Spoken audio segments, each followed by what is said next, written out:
Okay po mga kapatid, magandang araw po. Kumusta po kayo? At muli po ay narito ang ating paksa ng mga pag-aaralan sa ating pong channel ng pagsisiyasat. Datapwat bago po tayo tumalakay ng mga dating mga paksang ating pong pinag-aaralan, pahintulot mo rin po ninyo na magbigay ako ng kaunting paliwanag.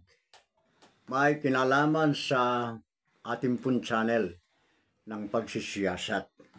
Meron po kasi mga iba na nagtatanong, bakit ang ating pong titulo o pamagat ng ating channel ay pagsisiyasat? Sino daw ang nagsisiyasat? At kung ako yung nagsisiyasat, ano yung karapatan ko na magsiyasat o mag-imbestiga? Ang sabi nila, ang pagsisiyasat daw ay pag-iimbestiga. Ako daw ba ay imbestigador? At kung ano ang aking maipapaliwanag tungkol sa bagay na ito. Kaya po, mga ilang sandali na ating pong pag-aralan ang may kinalaman sa bagay na ito upang mabigyan po naman natin ng wastong katugunan ang mga naghahanap ng kasagutan tungkol at may kinalaman sa salitang pagsisiyasat tungkol sa ating channel na ito.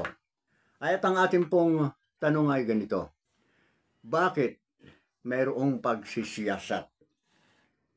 Sino ba yung unang nagsisiyasat o nag-iimbestiga na dapat maunawaan ng lahat na hindi sa sarili pong pag-iisip lamang nagmula yung salitang pagsisiyasat?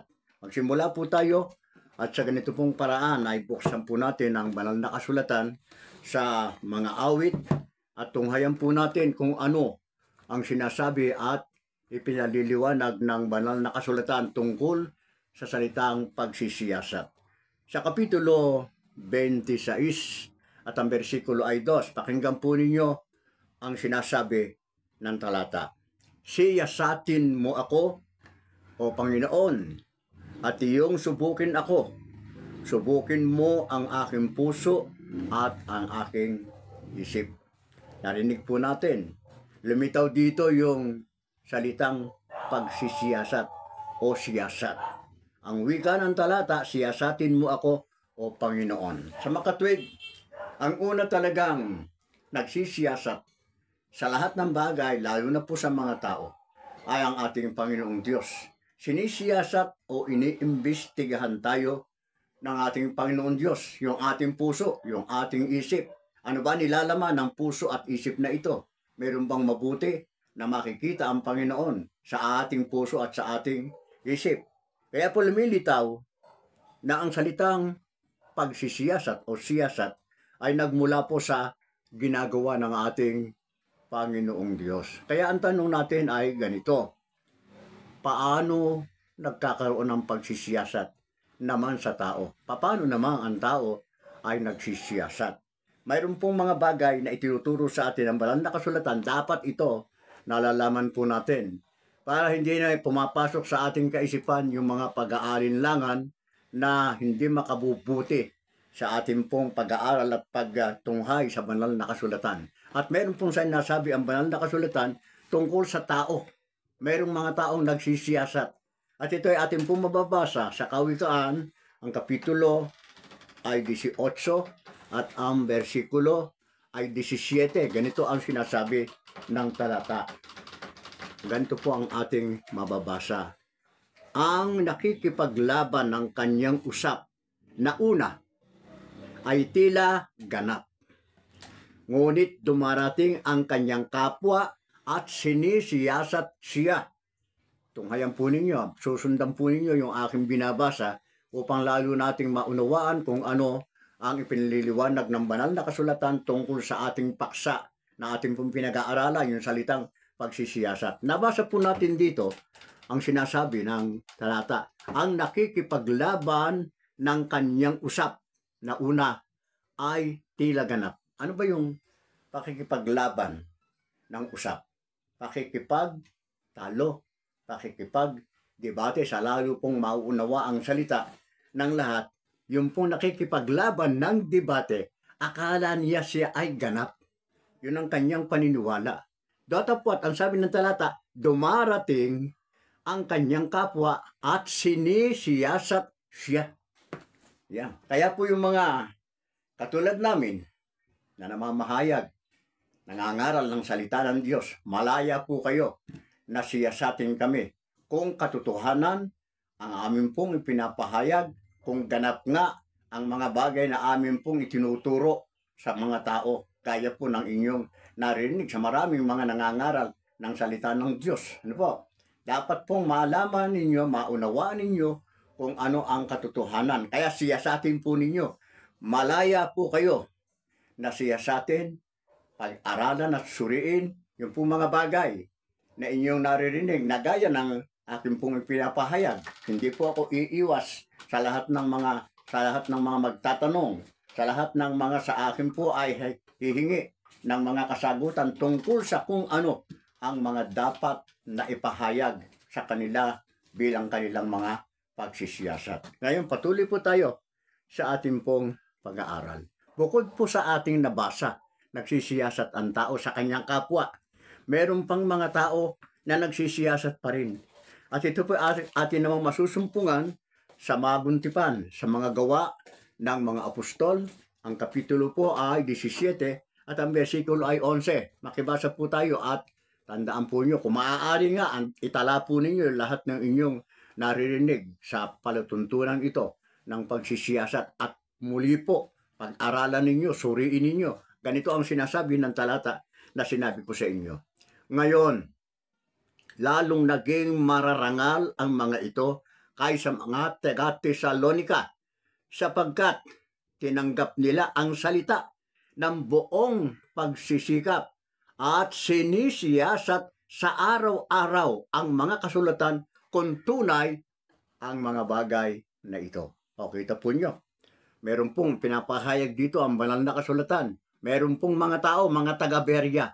Dumating ang Apostol Pablo at si Silas sa kanilang dako, nagpahayag ng mga salita ng Diyos, nangaral, pinangaral ng Ebanghelyo. Tinanggap nilang buong sikap. Ang sabi ng talata, datapot hindi kaagad sinampalatayanan. Hindi po kaagad pinaniwalaan. Anong ginagawa ng mga taga-Berea? Sinisiyasat sa araw-araw ang kasulatan kung tunay at totoo yung ipinahayag sa kanila ng mga apostol. Kaya po, gaya ng sabi ko sa inyo, malaya ang lahat. Ang mga apostol, ang tulad ng Apostol Pablo at iba pang mga kasamahan, hindi po sila umiiwas. Kung siyasatin sila ng sino mang makarinig ng kanilang ipinangangaral upang tingnan, patunayan kung may katotohanan ayon sa banal na kasulatan ang lahat nilang ipinapahayag. Kaya po, gaya ng sabi ng banal na kasulatan, meron tayong mga pagsisiyasat. At yung pong pagsisiyasat na yan, hindi po nanggaling sa sarili kong kaisipan. Kung napansin po nyo, kung narinig nyo nang ilunsad ko ang ating programang ang pagsisiyasat, meron po tayong kinuhang talata sa banal na kasulatan. Doon po natin ibinase ang lahat ng ating mga ipinapahayag sa ating pong programang ito. Ano ba yung sinasabi ko sa inyo? Na bagay na ating pong ipinahayag ng una may kinalaman sa tinatawag nating programa ng pagsisiyasat. Pakinggan po natin ang sinasabi ng banal na kasulatan at ito'y ating pong masusumpungan sa ikalawang sulat ng Apostol Pablo sa mga taga-Korinto. Babasahin ko lamang pong muli, bagaman at ito'y naipahayag ko na ng una, kauna-unahan kong ipinahayag. Sabi po ng talata ay ganito, siyasatin ninyo ang inyong sarili. Siyasatin ninyo ang inyong sarili kung kayo'y nangasa pananampalataya. Subukin ninyo ang inyong sarili. Hindi ba ganinyo nalalaman sa ganang inyong sarili na si Kristo ay nasa inyo? Maliban na lamang kung kayo'y itinakwil na. Yan po yung sinasabi ng banal na kasulatan. Malinaw po na yung paksa o yung titulo, pamagat ng ating programa, hindi sa sariling kaisipan ko nang galing yan. Yan po ay sinabi ng banal na kasulatan. At maganda po yung itinuturo sa atin na ito. siyasatin ninyo ang inyong sarili kung kayo nga ay nasa pananampalataya. Malaya kayong makapagsiyasat sa inyong kapwa, sa sino mang nangangaral ng salita ng Diyos katulad namin. Dapat meron pang higit na mahalagang pagsisiyasat na dapat kayong gawin. Ano yung sinasabi ng Apostol Pablo? Siyasatin ninyo ang inyong sarili kung kayo'y na nga sa pananampalataya. Yan. Subukin ninyo ang inyong sarili. Hindi ba nyo nalalaman na si Kristo nasa inyo? Maliban na nga lamang kung kayo'y mga itinakwil na. Kaya po, tungkulin po natin na magsiyasat, hindi lamang sa ating kapwa, higit sa lahat, sa ating mga sarili. Baka napapaniwala tayo ng iba't ibang mga kaaralan na ating pong naririnig. At yan po ang pinaka-peligroso sa buhay ng tao. Maniwala sa mga bagay na hindi naman pala totoo. Meron po bang ganun? Meron po bang mapapatunayan tayong mga aral na hindi totoo na kung tanggapin po natin sa halip na maghatid sa atin sa kaligtasan ay ikapapahamak pa natin, kaya kailangan siyasatin natin? Meron po. Babasahin po natin yan.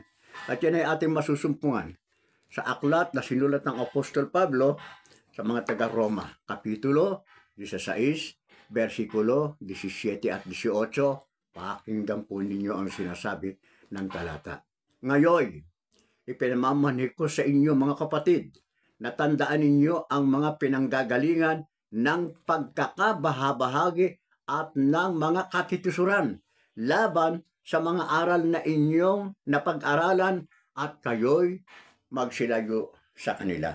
Ito po yung tagubilin at babala ng Apostol Pablo sa mga taga-Roma. Kaya ipagpatuloy po natin ang basa. Bakit po?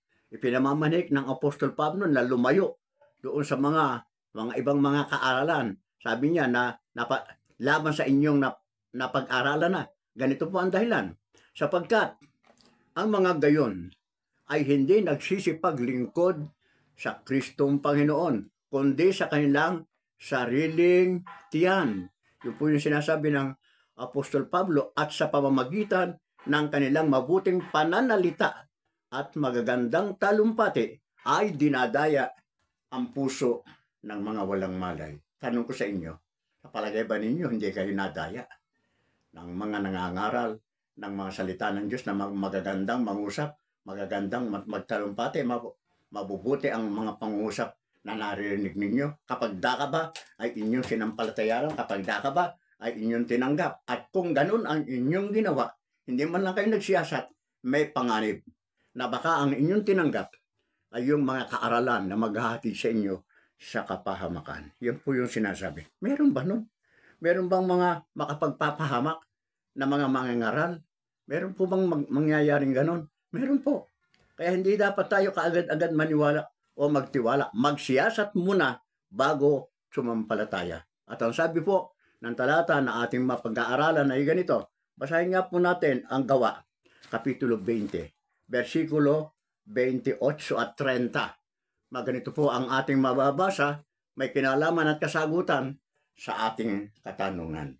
Meron bang mga panganib sa mga mangangaral na nangangaral at nagsasalita ng salita ng Diyos? Ito po at babasahin po natin, Gawa 20, 28 hanggang 30. At ang wika ng talata ay ganito.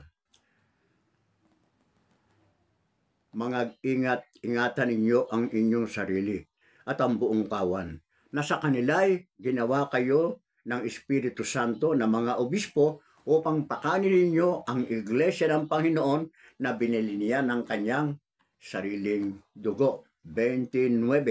Aking talastas na pag-alis ko ay magsisipasok sa inyo ang mga ganid na lobo na hindi magpapatawad sa kawan, at magsisilitaw sa mga kasamahan din ninyo ang mga tao magsasalita ng mga bagay na masasama upang magdala ng mga alagad sa kanilang hulihan. O kita po nyo, papakalaki po ng panganib, ng peligro sa buhay ng mananampalataya na hindi natin nasisiguro kung ano yung tinanggap natin, kung yun ay katotohanan o kung hindi. Kaya nga ang sabi ng talata na ating pong binasa, sa mga kasamahan din ninyo sa iglesyang itinayo ng ating Panginoong Kristo, mayroong mangyayaring gaya ng ating binasa. Ang sabi ng Apostol Pablo, magsisilitaw sa mga kasamahan din ninyo ang mga magsasalita ng mga bagay na masasama upang magdala ng alagad sa kanilang mga hulihan. Yun po yung panganib.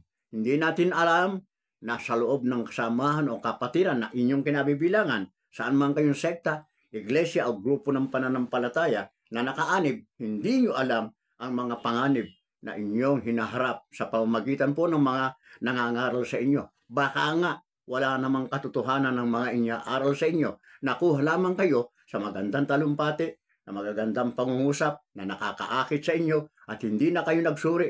Hindi na po kayo naghanap ng katotohanan sa pamamagitan ng pagsisiyasat. Kaya mahalaga ang pagsisiyasat. Mga mahal na kapatid at mga kaibigan, mga kalahi na siyang dapat po natin gawin upang makaiwas tayo sa malaking panganib sa ating buhay. Minsan, ipapahayag ko po sa inyo ang mga bagay at mga pangyayaring nagaganap sa loob ng iglesia na itinayo ng ating Panginoong Kristo saan man kayo naroroon. At sa mga bagay pong ito, matutuklasan po natin ang mga katotohanan na hindi ang lahat na nangangaral ng salita ng Diyos ay makapaghahatid sa kaligtasan. Marami pong ganyan. Gaya ng ating pong nabasa, sa mga kasamahan din ninyo, magsisilitaw ang mga magsasalita ng bagay na masasama at magdadala ng alagad sa kanilang hulihan. Pagkat sa bagay pong ito, naging biktima ang inyong matandang kalahi. Sa pansamantala po, tatapusin muna natin ang ating pag-aaral. Ipinaliwanag ko lamang sa inyo ang may kinalaman sa salitang pagsisiyasat. Hindi po sa akin nagmula yan.